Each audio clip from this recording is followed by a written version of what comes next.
Could you talk about your tweet? Are you going to leave the U.S. or are you staying here?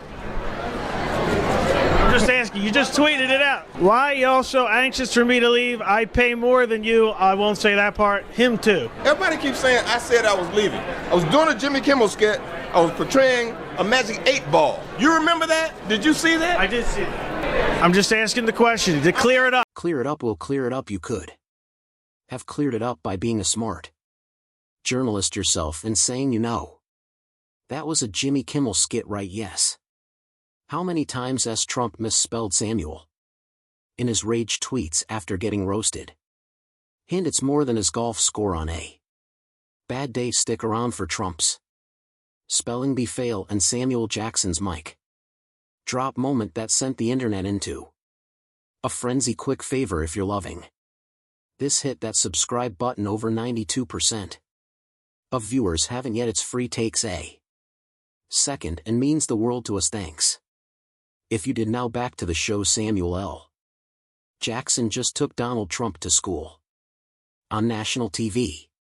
And it was glorious. The legendary actor appeared on a late-night gig, and when the host casually mentioned Trump, you could see the mischievous glint in Jackson's eyes. He paused, built the tension like only a Hollywood icon can. Then boom, unleashed zinger so sharp they'd make even jewels from pulp fiction proud. Imagine this: Trump sitting in Mar-a-Lago with his gold-plated phone, reading every word and probably rewatching his own tweets to check if he spelled genius right. Meanwhile, Jackson was dropping truth bombs faster than Trump could type all caps. Rants as the laughter dies down.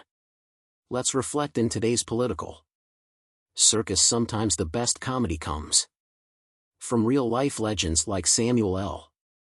Jackson, proving that wit beats bluster every time. Stay tuned, folks, because if there's one thing we know, it's that Trump won't stop until he tries to trademark zinger. Ask about Donald Trump. You are in a feud with Donald Trump right now. Do you know this? No, I don't. But this is very exciting for me because he doesn't like me either, and so anytime there's somebody new he doesn't like, I feel a fraternity, you know, brotherhood with. And I had my assistant call, and it's in and tell them I don't really belong to that club, and I haven't been there in 3 years. And they go, well, you are a member, and here's your member number. Okay, so we're having beef. You're having beef cause I guess you said in an interview that you were a better golfer than him, and then you told the story. Is this true that he signed you up for one of your golf clubs and didn't tell you? Yeah, Jackson compared Trump's presidency to a bad movie plot, saying, you know, those straight-to-DVD films where the villain is so ridiculous you can't believe anyone would fall for their schemes. Yeah, that was the Trump administration, but unfortunately it was real life. The audience went wild, and you could practically hear the sound of millions of phones across America firing up to share clips on social media. But Samuel was just warming up. He dropped the mic with a final jab about Trump's infamous very stable genius claim. Trump calling himself a stable genius is like me calling myself a world-class ballerina. Just because you say it doesn't make it true. The only thing stable about Trump is his ability to consistently make bad decisions too. But somebody did send me something today that said Trump said he didn't know me. He said he didn't know you. I actually have his tweet right here. TW, this is very exciting. He's very with exposure. He thinks it's very careful to just barely be on TV at all. Barely get yourself out there. But is that true? You say now. You claim right here you have met him. Yeah, I've met him a lot. You played golf with him. I played golf with him. I don't know Samuel Jackson, to best of my knowledge, haven't played golf with him and think he does too many TV commercials. Boring. Not a fan. Not a bad thing. Now his host was struggling to contain his laughter, gasping for air between giggles as he Ask Jackson how he came up with these. Burns cool as a cucumber. Samuel explained it's easy when the material. Trump so angry. Well, buckle up, Buttercup. Because we're about to dive into the juicy details that sent the orange menace into a Twitter tailspin. Jackson, in his signature noon style, went straight for Trump's ego. He said, "You know, I've played some pretty despicable characters in my time, but none of them come close to the real-life villain we had in the White House. At least my characters had some redeeming qualities, like basic reading comprehension. To call me, I have another person that can verify that he knows me. He called me one day. I was here in New York and was always calling Samuel L. the Don. Who the Don? I got bad news for you.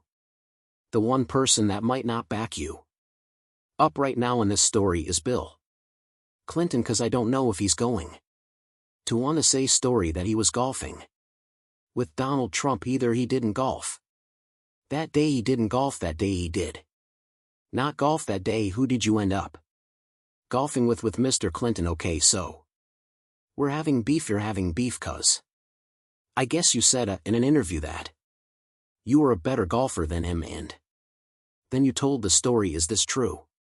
That he signed you up for one of your golf clubs and didn't tell you yet, and when I got there it was President Clinton. Really? Who could also verify that Donald Trump knows me? Wow, here's the bummer. And Don did show up, and he took Bill in and bought him a jacket and gave me nothing. That's got to sting for a guy whose relationship with spelling and grammar is about as creative as his tax returns. But Samuel wasn't done yet. He compared Trump's leadership skills to a toddler trying to pilot a jumbo jet. It's all fun and games, Jackson quipped, until you realize the plan's actually in the air and headed straight for a mountain. Oof, the audience was loving it, cheering like they were at a championship game. Jackson kept going, throwing in a zinger about Trump's hair. I've seen more convincing wigs in high school theater productions. CS, at least those kids admit they're playing make believe, but the real knockout punch when Jackson looked straight into the camera and said, "Trump, if you're watching this, and let's face it, you probably are, because you've got nothing better to do, remember this, real leaders don't need to tell everyone how great they are. They show it through their actions, and buddy, your actions speak louder than your tweets." Cue collective ooze from coast to coast. The studio erupted in applause, and Jackson delivered the entire roast with the calm, collected cool that only he can pull off. It was pure art. Meanwhile, Trump, full meltdown mode, faster than you can say. See, picture him sitting on his golden toilet throne, tiny fingers furiously. His "no, it's not, tell me it's not, I mean, really, I mean, out of all the things that need to be dealt with presidentially, he's worried about me saying that he cheats a golf, or that he doesn't really know me. Is that what the deal is? It's like it's watching a toddler throw a tantrum, but instead of toys, Trump's throwing tweets. Picture this, Trump's sitting on his golden toilet throne, probably munching on a Big Mac when he sees Samuel L. Jackson's roast trending. His tiny fingers start twitching, and before you know it, he's rage tweeting like there's no tomorrow. But here's the kicker: while his thumbs are working overtime, his spell check is Mia first. Tweet out, Samoa Jackson is a no good loser. Oops, Twitter explodes with grammar jokes faster than you can say. KF1 user quips Trump's spelling skills are about as accurate as his claims of election fraud. Not to be outdone, Trump pivots to Jackson's golf game, except he misspells golf as golf. At this point it's clear he's aiming for the world record in most misspellings during a Twitter rant. Meanwhile, Samuel L. Jackson is likely sipping a cool drink somewhere, not giving a single what you know. It's David versus Goliath, except David's got sick burns and Goliath can't even spell his Own name Jackson didn't just roast Trump. He deep-fried him with extra crispy seasoning. He compared Trump's presidency to snakes on a plane, to snakes in the White House with better hair than came the pest of resistance, channeling Jules Winfield from Pulp Fiction. Jackson dead. Pan, I've had it with these mother % and snakes in this mother % in White House. The crowd went wild. Twitter lit up with memes faster than Trump could type. All caps rants. One showed Trump at a spelling beat looking utterly confused. Another had Jackson holding a dictionary instead of a gun.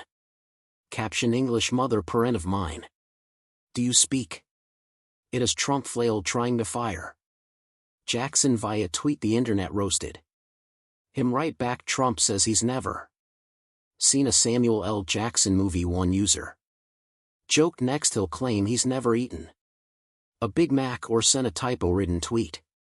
And let's not forget Trump's crowning achievement, challenging Jackson to a golf match, because says nothing screams confidence like a guy who cheats at golf, offering to prove his superiority. Twitter responded swiftly: Trump versus Samuel L. Jackson on the golf course. I'd pay good money to see Jackson yell MTH of Peony mid-swing. In the end, Trump's meltdown only proved what we already knew. For all his bluster, his ego is thinner than rice paper. But hey, props to him for spelling his own name correctly. Baby steps. So here we are, Jackson sipping drinks, Trump typing furiously, and the rest of us laughing.